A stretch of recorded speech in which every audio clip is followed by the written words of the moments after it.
Minister, Acting Executive Director, Ambassador, ladies and gentlemen. I'm happy to once again be one of the opening presenters at this important conference. This time my ministry is also one of the co-hosts for the conference. That shows how important more environmentally friendly aviation sector is for the government. In January 2023, we published a new aviation strategy, Sustainable and Safe Aviation, as a white paper to the Parliament. The strategy provides a comprehensive review of the government's policies for researching and sustainable aviation sector. We need to phase in zero emission and low emission solutions in aviation. The sector must contribute to our overall national target across sectors of cutting Norwegian CO2 emissions by 55% by 2030. The government's overall goal for the aviation sector is to accelerate the transition towards zero and low emission aviation.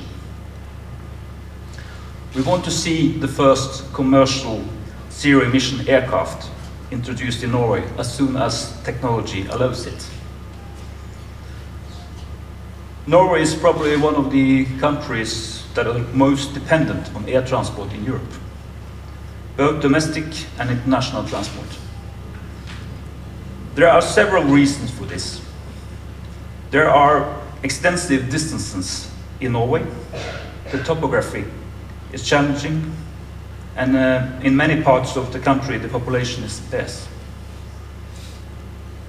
Rail and road transport are quite often not satisfactory alternatives.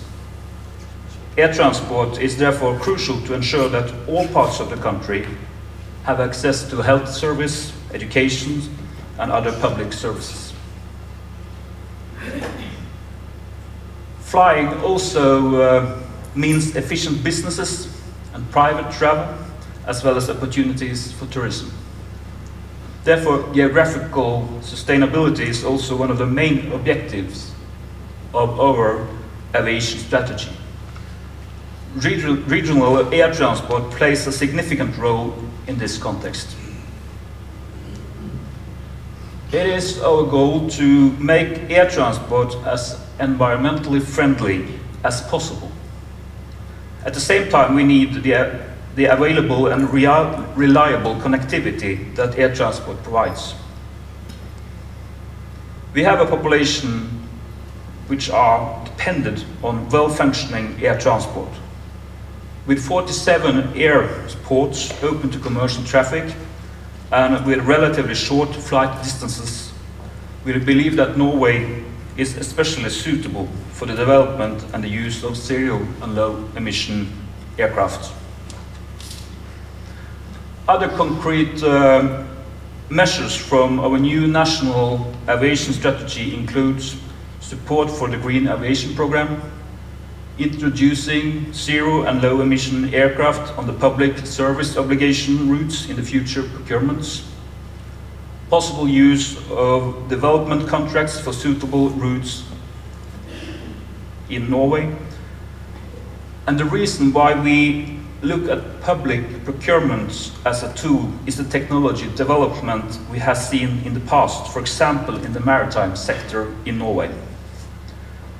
As of July 2023, there are 87 electrical ferries and boats in operation in Norway. This development has been possible partly due to requirements in public procurement contracts.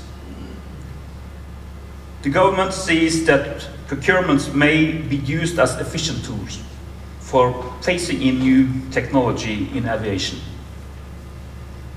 My ministry is therefore pleased to be responsible for session 4 in today's conference. This session will focus on the state's role as a procurer. We hope that you can answer this one important question. How should PSO or innovative contracts be designed to work as a solid incentive for a transition to zero and low emission air transport? I would also remind you to have an opportunity to give your input in writing to the ministry and the government.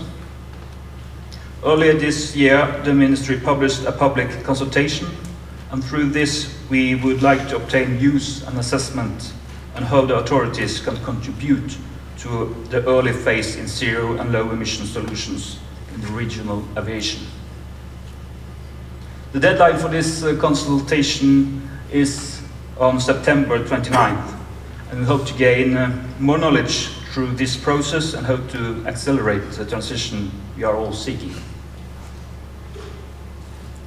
Aviation is, as you of course know, an international industry, a global industry, and Norway cannot reach comprehensive goals alone. International cooperation and joint effort between governments, authorities, industries, research and academia, civil society and NGOs across borders are keys to ensure a successful progress in making aviation more sustainable.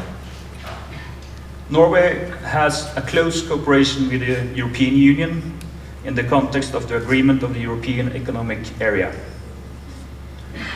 This spring we took our cooperation with the European Union on one step further by establishing EU-Norway Green Alliance.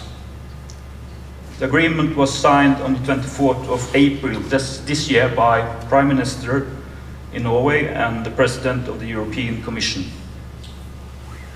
A greener aviation sector is defined and identified as a possible area of cooperation. Norway has been a member of the EASA since 2005. From a careful start, the agency has gradually taken additional responsibilities in the field of the environment. In 2020, EASA launched its Sustainable Aviation Program.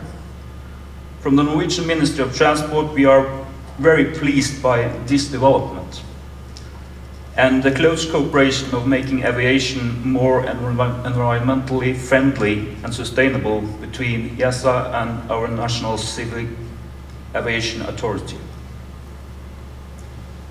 Norway has long-standing, excellent bilateral relations with the United Kingdom.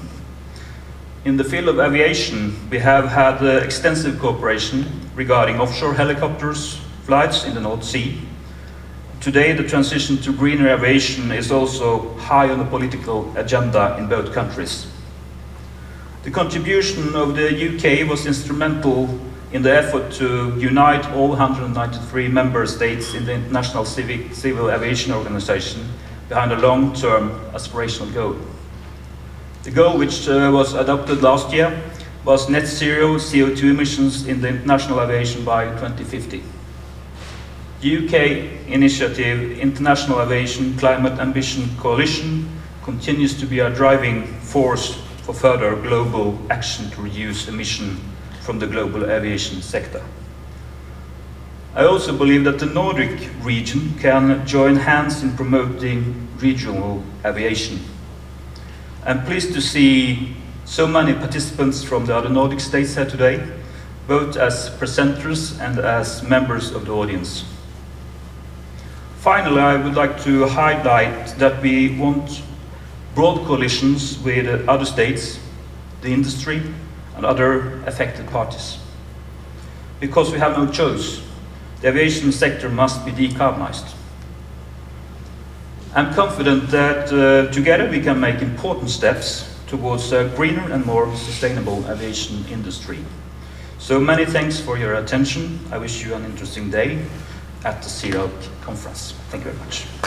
You mentioned procurement and the maritime sector and how not only can public procurement choose the most environmentally friendly and low emission option, it can also help push innovation. Yeah. So when are we going to see this first procurement demanding zero emission on the short distance license? I hope close to 2027, 28, 27 we will have this new procurement out in the market, and it's of course our ambition to have zero emission demands then, but it will be of course it will be the technology development which decides if it's possible. These guys. We have to work together. Yes. I think we can manage. 27. And so, hope so. Okay, one more question. Oh. Because you mentioned your strategy that you launched in Said January. one. I have two. Two. Sorry. Oh, sorry. If you allow. Okay.